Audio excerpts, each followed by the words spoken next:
is Silva. Subscribe this channel because IT related videos we are uploading in channel day by day. So subscribe minutes.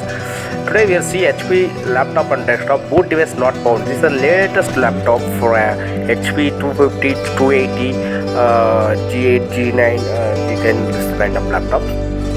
Okay, how to solve this one? Okay, just BIOS setup. Go and check once hard drive delete or not. That is also BIOS not detected. Just remove back cover and check your hard drives, hard disk and SSD both are once refix or same issues comes na replace your hard drives. Okay, both are which one you are installed on your laptop, SSD or hard drive, media drive.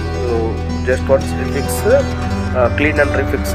After same issues comes now, compulsory check crash verify to new hard drives fix and okay. Now we fix and close and turn on. The problem is solved in my laptop. You check once your laptop problems are solved or not. Your laptop. Comment below. We will discuss in comment section. Also, once BIOS setup, go and check your hard drives deleted or not. Okay. Any problems, you kindly contact.